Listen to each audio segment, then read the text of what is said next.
Coming up on Network Africa, Oscar Pistorious' defense team argues double amputee deserves leniency as he hobbles in front of the judge. And then Kenya's politician engages in a free-for-all during the Senate's Public Accounts Committee on the misappropriation of funds.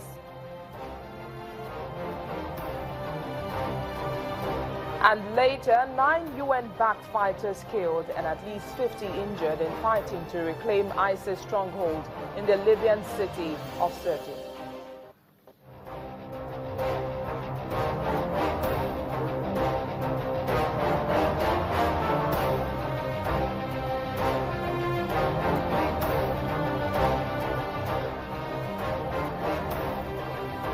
Hello and welcome to the program. I am BC Adebayo.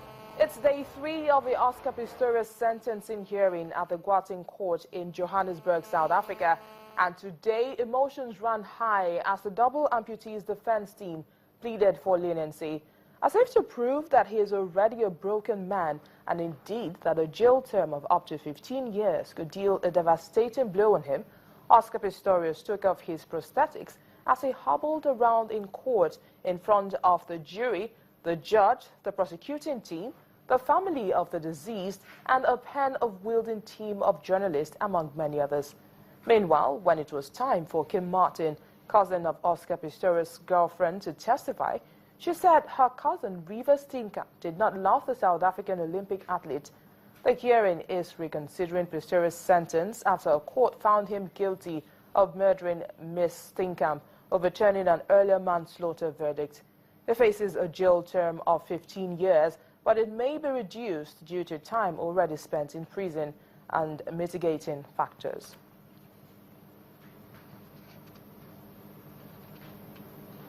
Our Johannesburg Bureau Chief Betty Dibia joins us now for more on the trial.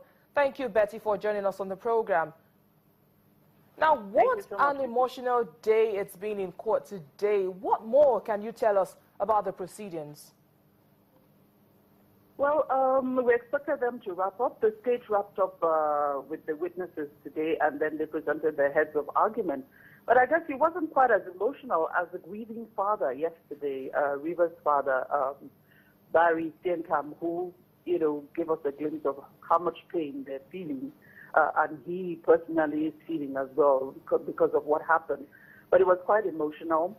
The issue of Oscar being asked to take off his prosthetics and working on his stump, I'm not quite sure if the defense achieved what they tried to do by playing up his personal circumstances, because for the state, Harry Nell picked that up as well. A lot of people, in fact, it started trending on Twitter, of course, and a lot of people said, look, we already know that, Oscar is a double amputee, but he has a lot of strength, being the Olympic athlete that he is. And he was raised to be a strong person despite what has happened to him. But we've heard both sides. It was quite a lengthy heads of argument presented by Harry Nell, who picked every single thing that the defense brought about. The issue of the playing up the personal circumstances of Oscar.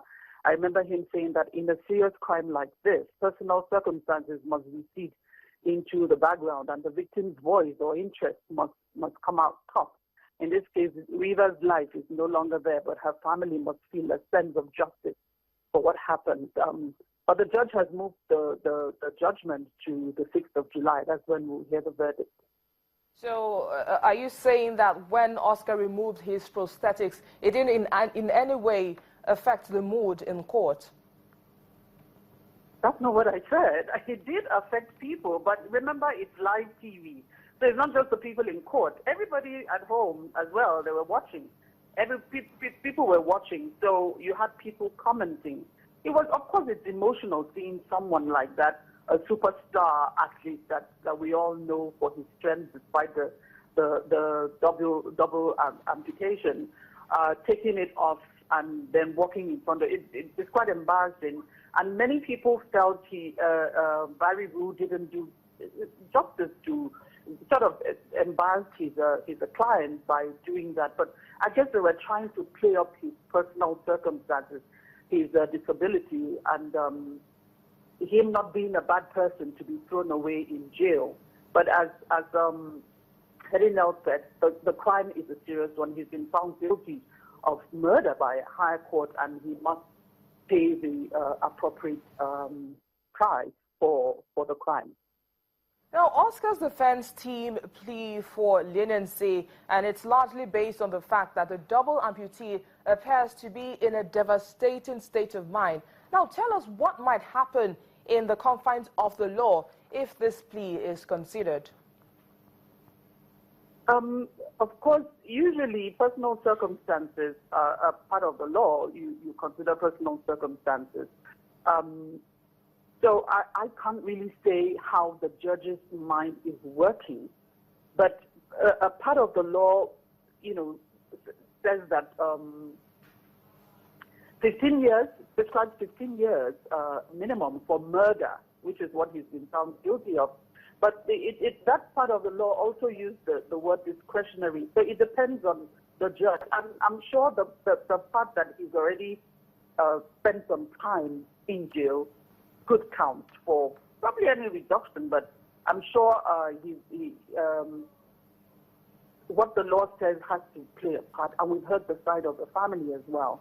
So we'll find out what the judge is really thinking, because we can't really speculate on the 6th of July.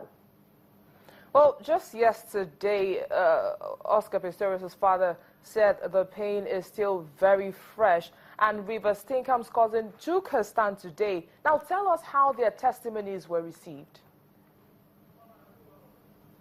I think you mean River's father? Yes, River's father yesterday. Not Oscar's father, River's father. His testimony was very gripping.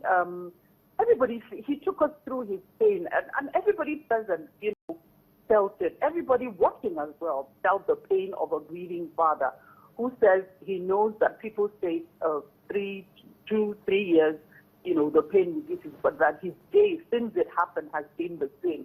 The pain has refused to go away. So these are things, and he says Oscar must pay for the crime, even if they forgive, that it doesn't absolve him of paying for what he did according to the law, and he says he will abide by the law. So people are feeling for the family, and for her cousin, Jean Martin. She said in all of this that what hurts them the most, and a lot of people think it was a bad idea for Oscar to have done, was they want to know what actually happened. And he's trying to get away from testifying in court, telling the court what happened that day, but he chose to speak to an international media organization. That interview will be aired on the station probably on the 24th here in South Africa, on the 24th of next month. So that is sparking debate as well. So their pain is, they just want to know what happened, especially the mother as well. What actually happened that day? Not your version that has changed several times. All right, thank you so much, Betty, for joining us on the program. Well, while the court decides whether or not Oscar Pistorious was responsible for his girlfriend's death, a South African man, Henry Van Breda, who allegedly murdered 3 members of his family, has voluntarily handed himself over to the police. Henry Van Breda has been charged with 3 counts of murder and 1 of attempted murder. His sister Marley was seriously injured in the attack, but survived. A South African man known as Henry Van Breda, suspected of murdering 3 members of his own family, has handed himself over to the police. Mr. Breda is alleged to have killed his parents and older brother in an axe attack at their home at the Zaza Winelands Golf Estate in Stellenbosch last year. DNA analysis of the blood on the clothes of the 21-year-old matched that of his mother, father, and brother. Henry Van Breda's father, 55-year-old businessman Martin Van Breda, his wife, 54-year-old Teresa, and their 22-year-old eldest son, Rudy, were all found dead at their estate in January 2015. Henry Van Breda has been charged with 3 counts of murder and 1 of attempted murder. His sister Marley was seriously injured in the attack, but survived. He has also been charged with tampering with the crime scene. Van Breda appeared in a Stellenbosch court on Tuesday and was released on bail of 10,000 rands. According to local media reports, the family had just returned to South Africa from Perth, Australia, when the attack took place. Still to come on Network Africa.